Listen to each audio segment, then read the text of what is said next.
Vous êtes-vous déjà demandé pourquoi vous attirez toujours le même genre de personnes? Pourquoi vos relations semblent suivre le même scénario douloureux, encore et encore? Pourquoi cette caractéristique particulière chez votre partenaire vous irrite autant, vous déstabilise d'une manière que vous ne pouvez même pas expliquer? Le Huberman Lab a invité en novembre 2024 l'un des plus grands spécialistes mondiaux de l'attachement et du neurodéveloppement, le Dr Alan Shore. Et ce qu'il a révélé confirme exactement ce que Carl Jung avait découvert il y a plus de 100 ans. Ce qui vit dans votre ombre contrôle vos relations, et vous ne le réalisez même pas. Je ne parle pas ici d'une simple métaphore, je parle de neurochimie, de schémas d'activation cérébrale qui ont été façonnés avant vos 24 premiers mois de vie, de traits refoulés que votre cortex préfrontal cache, mais que votre amygdale reconnaît instantanément chez l'autre et y réagit avec peur, colère ou désir obsessionnel. Jung écrivait en 1912 « Ce à quoi vous résistez persiste. Ce que vous niez, vous le projetez. Ce que vous refusez de voir en vous-même, vous allez l'attirer ou l'attaquer chez les autres. » 100 ans plus tard, la neuroscience de Stanford a validé chaque mot. Si vous êtes piégé dans des schémas relationnels toxiques, si vous vous sentez constamment attiré par des personnes qui vous blessent, ou si vos relations se terminent toujours de la même manière douloureuse, cette vidéo va révéler le mécanisme exact derrière tout cela. Et plus important encore, comment briser ce cycle infernal? Avant de continuer, j'ai besoin que vous compreniez quelque chose de fondamental. Ceci n'est pas une vidéo pour culpabiliser vos parents, votre ex ou la société. C'est une vidéo sur la responsabilité, sur le fait d'enfin voir ce qui était invisible en vous depuis tout ce temps. Parce qu'à partir du moment où vous voyez, vous pouvez changer. Commençons par le concept que Jung considérait comme le plus dangereux et le plus libérateur de la psychologie humaine, l'ombre. Jung définissait l'ombre comme ces parties de notre psyché qui, lorsqu'elles sont ramenées à la conscience, nous semblent perturbantes. Ce sont les traits qui contredisent nos valeurs ou qui menacent notre sens de l'estime de soi. Les questions typiques de l'ombre incluent notre capacité à ressentir la jalousie, l'envie, la colère, la luxure, le désir de contrôle, la peur de l'abandon, le besoin d'approbation. Mais voici le détail que la plupart des gens ignorent. Vous n'avez pas choisi ce qui est allé dans votre ombre. Cela a été décidé pour vous, avant l'âge de 6 ans, en fonction de ce que votre famille et votre environnement considéraient comme acceptable ou inacceptable. Si vous avez grandi dans une maison où exprimer la colère était interdit, votre colère est allée dans l'ombre. Si pleurer était honteux, votre vulnérabilité est allée dans l'ombre. Si qu'être ambitieux était considéré comme égoïste, votre désir de succès est allé dans l'ombre.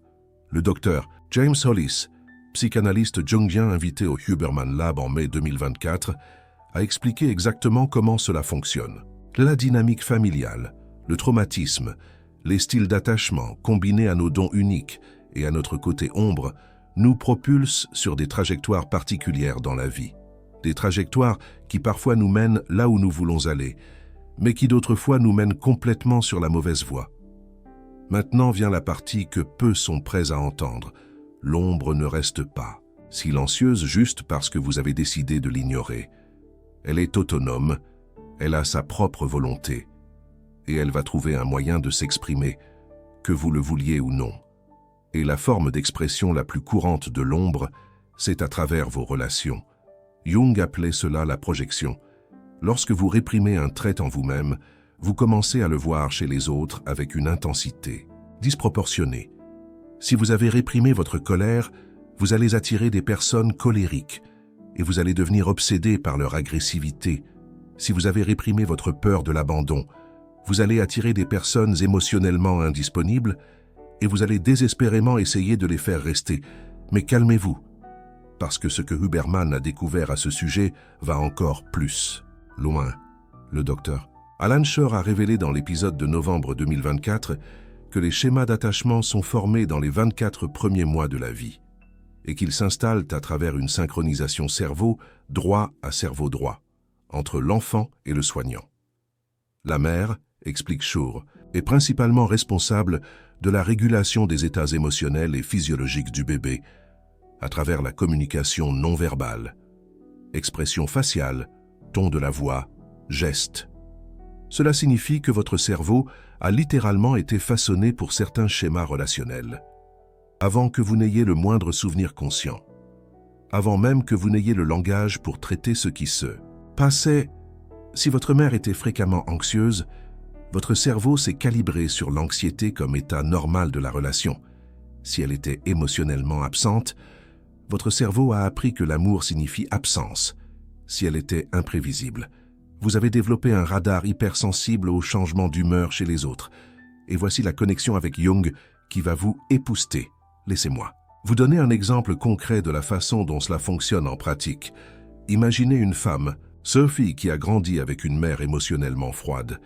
Cette mère démontrait rarement de l'affection, était toujours occupée, ne validait jamais les émotions de sa fille. Qu'est-il arrivé dans le cerveau de cet enfant pendant les 24 premiers mois?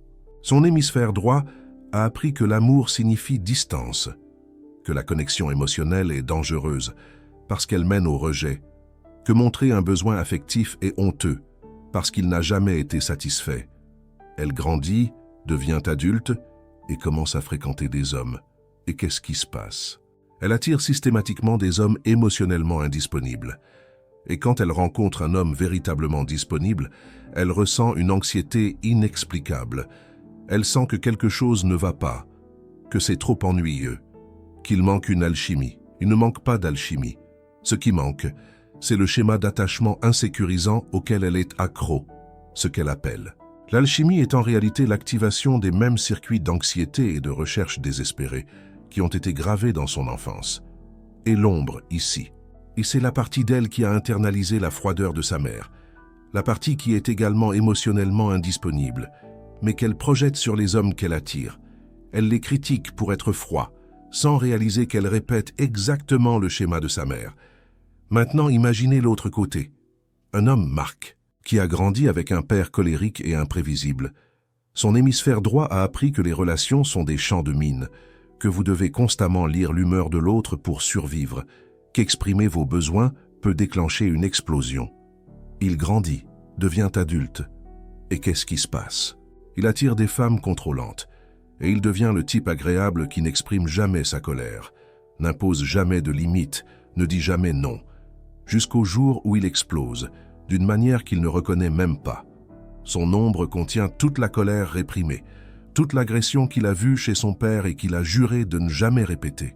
Mais comme il n'a pas intégré cette colère, elle sort, de forme distordue, sarcasme passif-agressif, silence punitif et occasionnellement des explosions qui semblent venir de nulle part. Ces deux exemples illustrent parfaitement ce que le docteur Alan Shore a expliqué à Huberman, ce que Shore appelle les styles d'attachement.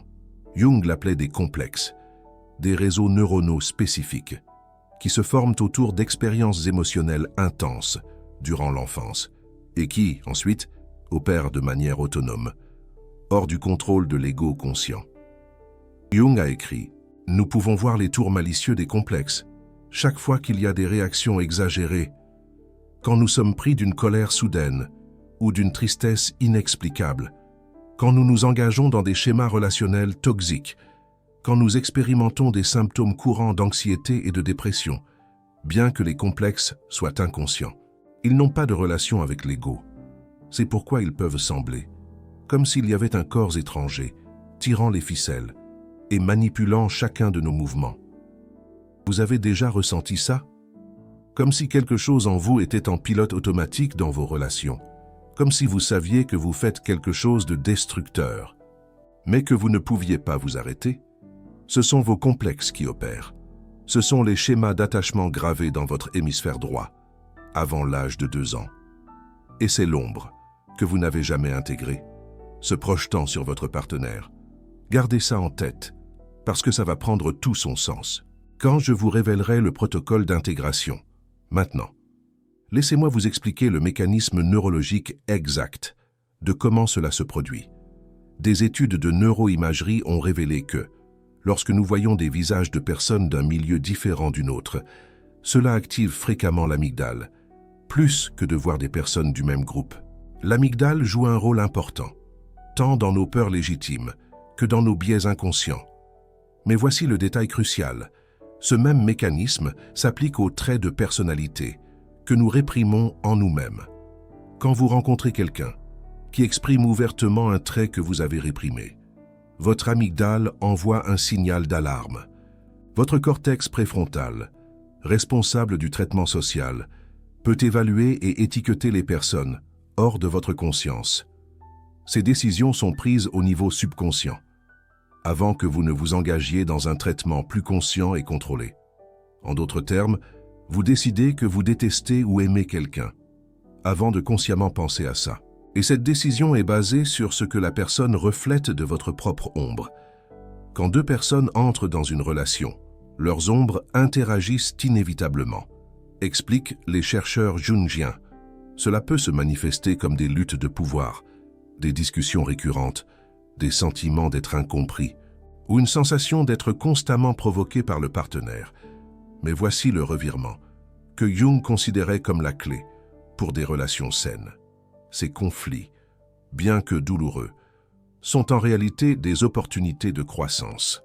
La clé est de reconnaître que les émotions intenses, déclenchées par notre partenaire, sont fréquemment liées à notre propre ombre.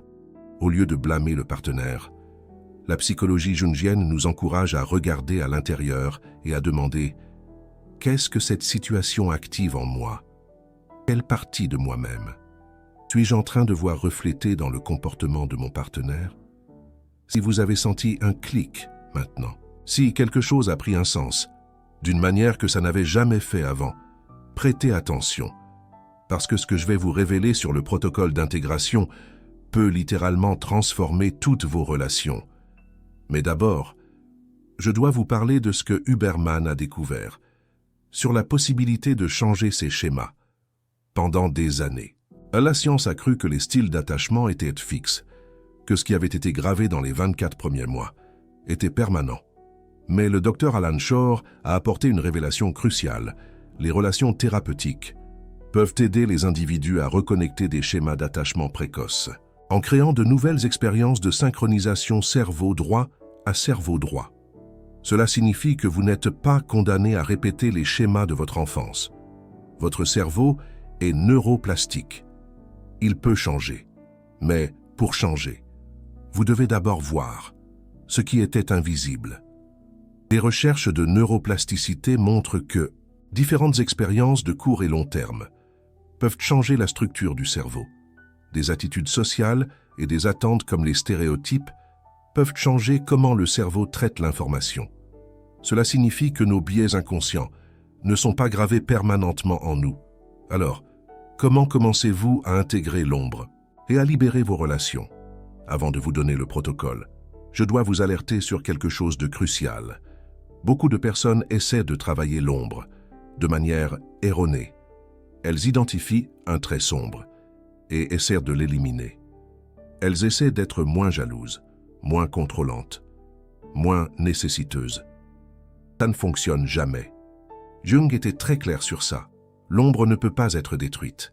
Elle fait partie de vous. Essayez de la détruire. C'est essayer d'amputer une partie de votre psyché. Le résultat est toujours un retour encore plus violent de ce qui a été réprimé. La seule solution, c'est l'intégration. Reconnaître l'ombre, l'accepter comme partie de vous et trouver des façons saines d'exprimer cette énergie. Si votre ombre contient de la colère, vous n'avez pas besoin d'éliminer la colère. Vous avez besoin d'apprendre à l'exprimer de façon consciente et constructive. Si votre ombre contient de la jalousie, vous n'avez pas besoin de faire semblant de ne pas ressentir de jalousie. Vous avez besoin de comprendre ce que la jalousie essaie de vous protéger et de communiquer ça à votre partenaire. Le docteur James Hollis a expliqué dans le Huberman Lab que beaucoup de personnes qui cherchent une thérapie arrivent avec des émotions, transsées derrière un mur défensif, d'armure. Cette armure empêche la proximité avec soi-même et avec les autres. La véritable intimité est le conflit sain. Des sentiments positifs et négatifs sont projetés sur les autres. Et avec la projection, s'en va la capacité de penser clairement sur les situations et les relations. L'intégration enlève cette armure, non pas pour vous laisser vulnérable, mais pour permettre une connexion réelle. Jung a laissé une carte. Huberman a validé le chemin neurologique. Et je vais vous donner le protocole hybride qui unit les deux. Premier pas, identifiez vos projections. Toutefois que vous avez une réaction émotionnelle intense à quelqu'un, spécialement de la colère, du mépris ou une attraction obsessive, arrêtez-vous et demandez « Quel trait cette personne est en train de me montrer? Ce trait existe en moi d'une forme que j'ai niée? Si quelqu'un vous irrite profondément pour être contrôlant, demandez « Dans quelles aires de ma vie, moi, je suis contrôlant? D'une forme que je n'admets pas? » Si vous vous sentez attiré obsessivement par quelqu'un émotionnellement indisponible, demandez « Dans quels aspects? Moi, je suis émotionnellement indisponible avec moi-même. » Deuxième pas, rétrotracer jusqu'à l'origine. Utilisez ce que Huberman appelle l'interoception consciente. Asseyez-vous en silence. Focalisez-vous sur la sensation corporelle que cette personne provoque en vous. Où dans le corps vous la sentez? Est-ce une tension dans la poitrine? Un nœud dans l'estomac? Une pression dans la gorge? Maintenant, demandez « Quand est-ce que j'ai senti ça pour la première fois ?» Laissez votre esprit vagabonder jusqu'à des mémoires anciennes. Fréquemment, l'origine est à un moment avant l'âge de 7 ans. Un moment où vous avez appris qu'un certain trait de caractère était inacceptable. Troisième étape, distinguer le passé du présent. C'est la clé neurologique. Votre cerveau réagit à votre partenaire comme s'il était votre mère, votre père, ou celui qui a façonné vos schémas d'attachement. Vous devez créer une séparation consciente. Dites à voix haute, « Ce que je ressens là appartient au passé. Mon partenaire n'est pas ma mère. Mon partenaire n'est pas mon père. Je suis un adulte maintenant et je peux choisir comment répondre. » Cela peut paraître simple, mais cette déclaration consciente crée de nouvelles voies neuronales qui séparent la réaction automatique de la réponse choisie. Cette étape est basée sur ce que la neurochimie appelle la reconsolidation de la mémoire. Lorsque vous accédez à un souvenir émotionnel ancien et que vous y ajoutez de nouvelles informations, vous pouvez littéralement réécrire la façon dont il est stocké dans votre cerveau. La déclaration que vous faites à voix haute sert de nouvelle information. Elle crée une mise à jour du système. Votre cerveau commence à comprendre que la situation présente est différente de la situation passée, même si les déclencheurs émotionnels sont similaires. Andrew Huberman en a parlé dans plusieurs épisodes sur la peur et le traumatisme. Il a expliqué que l'exposition aux déclencheurs émotionnels, combinée à de nouvelles informations cognitives, reconfigure les circuits qui lient l'amygdale au cortex préfrontal. Avec le temps, la réaction automatique devient moins intense et la réponse consciente devient plus accessible. Quatrième étape. Pratiquer la communication cerveau droit à cerveau droit consciente. Le docteur Alan Shore a montré que la guérison se produit grâce à des expériences de synchronisation cerveau droit à cerveau droit. Cela signifie une communication non verbale, un ton de voix calme, un contact visuel doux, un toucher rassurant, une présence sans jugement. Quand vous êtes en conflit avec votre partenaire, avant de discuter du contenu, concentrez-vous sur la connexion, regardez-vous dans les yeux, respirez ensemble, touchez-vous la main. Cela active les systèmes d'attachement d'une façon que les mots seuls ne peuvent pas. Imaginez un couple, disons Marc et Sophie, assis dans un café parisien, essayant de se reconnecter après une dispute. Cinquième étape. La question de Jung. Tous les soirs, avant de dormir, demandez-vous « Quelle partie de mon ombre mes relations m'ont-elles montré aujourd'hui? Qu'est-ce que j'ai projeté sur l'autre qui en réalité m'appartient ?» Ne jugez pas les réponses. Observez simplement. Avec le temps, des schémas vont émerger. Vous allez commencer à voir les mêmes traits apparaître répétitivement. Ce sont les candidats principaux pour l'intégration. C'est comme si votre ombre vous envoyait une carte, un itinéraire vers la croissance personnelle. Si vous avez senti que ces mots ont résonné profondément en vous, si quelque chose a changé dans votre compréhension de la raison pour laquelle vos relations suivent les schémas qu'elles suivent, YouTube a placé un petit cœur doré juste en dessous de cette vidéo, le Super Thanks. Cette chaîne existe pour faire ce que l'Académie refuse de faire, unir la sagesse profonde de Carl Jung avec la validation neuroscientifique d'Andrew Huberman. Chaque vidéo nécessite des heures de recherche dans des études scientifiques et des œuvres jungiennes. Et la plupart des gens n'ont pas le courage de connecter ces deux mondes. Parce que cela signifie remettre en question à la fois la psychologie traditionnelle et la neuroscience superficielle des protocoles sans profondeur. Quand vous cliquez sur le cœur doré, vous ne soutenez pas seulement une chaîne. Vous êtes en train de dire « Continuez à révéler ce que l'Académie cache. Je vais vous financer la prochaine révélation. » Vous vous positionnez comme quelqu'un qui veut une connaissance profonde, pas des réponses superficielles. Le Super Thanks n'est pas une question d'argent, c'est une question d'identité. C'est vous qui dites « Je fais partie de ceux qui unissent la psychologie profonde avec la neuroscience. Je suis un chercheur de vérité. » Maintenant, laissez-moi vous raconter ce qui se passe quand vous intégrez réellement l'ombre dans vos relations. Carl Jung a décrit le processus comme l'une des expériences les plus humiliantes et libératrices de la vie humaine. Humiliante, parce que vous devez admettre que le problème que vous voyez dans l'autre était en vous tout le temps.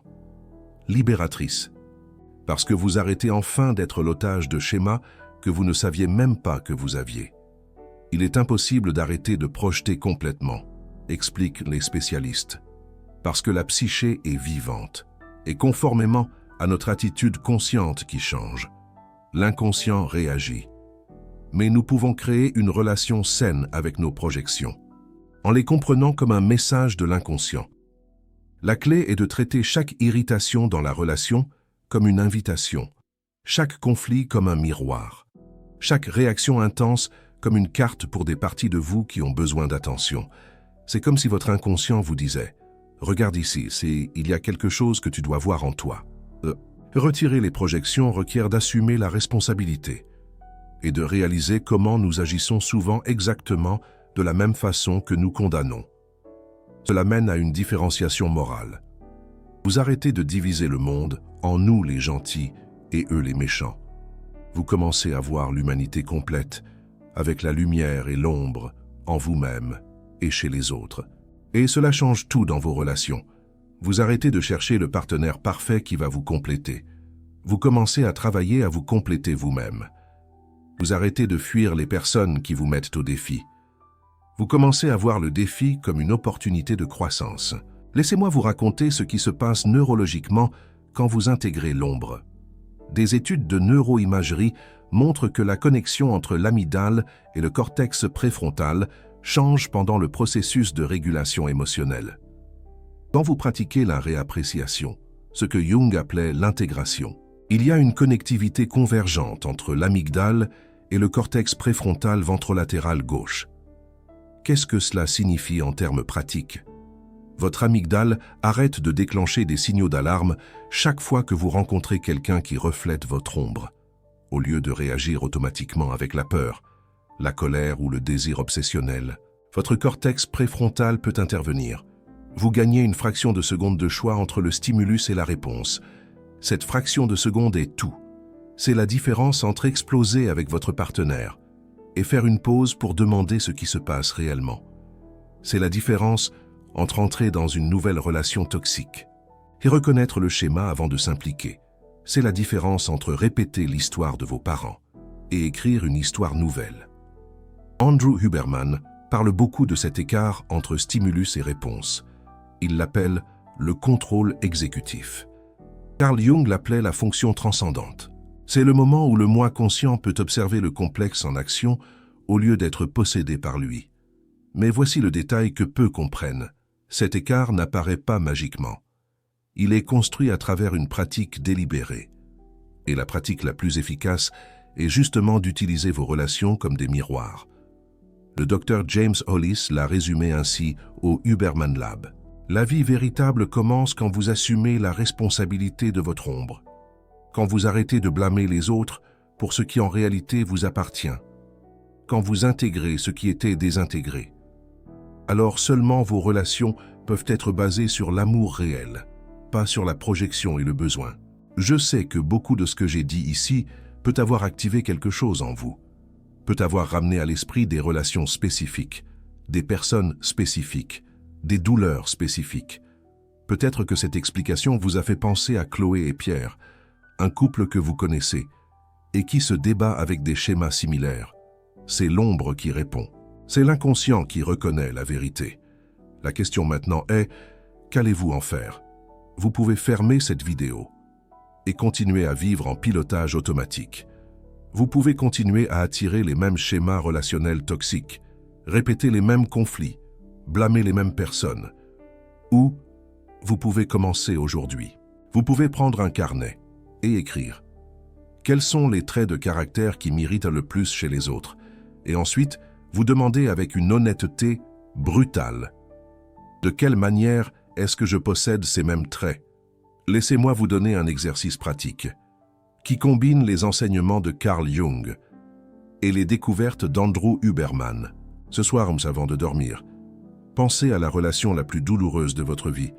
Ça peut être un ex, un parent, un ami, quelqu'un qui vous a profondément blessé. Maintenant, listez 3 traits de cette personne qui vous ont le plus blessé. Soyez spécifique. Ne dites pas « il, elle était mauvais ». Dites « il, elle était émotionnellement indisponible ». Oui, il, elle était contrôlant ou il, elle me faisait sentir que je n'étais jamais assez. Prenez ces 3 traits et posez-vous la question de Jung. De quelle manière, moi, est-ce que je possède ces mêmes traits? À quel moment est-ce que j'ai été émotionnellement indisponible avec quelqu'un? Dans quelle situation ai-je été contrôlant? Quand est-ce que j'ai fait sentir à quelqu'un qu'il, elle, n'était pas assez bien? Si vous faites cela avec honnêteté, vous vivrez l'une des expériences les plus inconfortables et les plus libératrices de votre vie. Vous verrez votre ombre.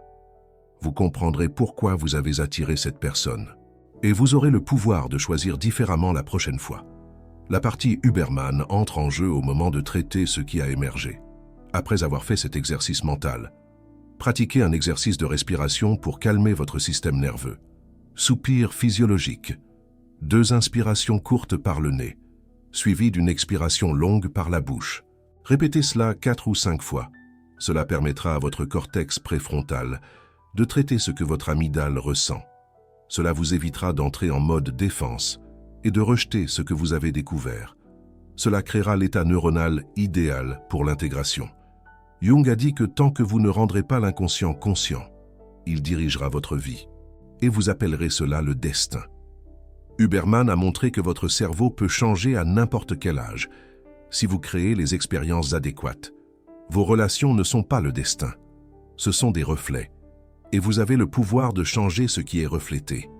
Maintenant, dites-moi dans les commentaires, quel est le schéma relationnel le plus douloureux que vous avez perçu se répéter dans votre vie?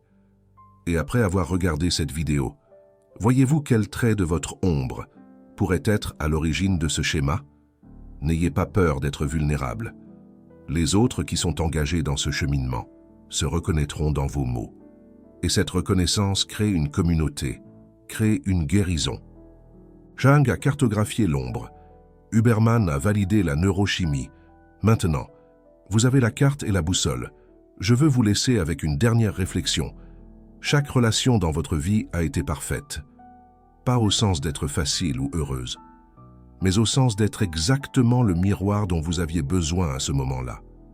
Chaque personne qui vous a blessé vous montrait une partie de vous qui avait besoin d'être vue. Chaque schéma douloureux vous invitait à un niveau plus profond de connaissance de soi. Cela ne signifie pas que vous avez mérité de souffrir. Cela signifie que la souffrance avait un message. Et maintenant, vous savez lire le message. La prochaine fois que quelqu'un vous irrite profondément, la prochaine fois que vous ressentez cette colère disproportionnée ou cette attraction obsessionnelle, arrêtez-vous, respirez et demandez-vous qu'est-ce que cette personne est en train de me montrer sur moi-même. Cette simple question peut transformer chaque relation de votre vie, pas seulement les relations amoureuses, mais toutes les relations, avec vos parents, vos enfants, vos amis, vos collègues, tous. Parce que la vérité est que personne ne peut vous provoquer une émotion qui n'existe pas déjà en vous. Personne ne peut toucher une blessure qui n'est pas déjà là. Et personne ne peut vous libérer d'un schéma que vous refusez de voir. La question est, allez-vous l'utiliser? À la prochaine vidéo, où je révélerai pourquoi ceux qui évitent les conflits explosent de manière inattendue, et ce que Jung avait prévu à ce sujet, et que Huberman a validé en laboratoire. Rappelez-vous, ce qui vit dans votre ombre contrôle vos relations, jusqu'à ce que vous décidiez de contrôler l'ombre.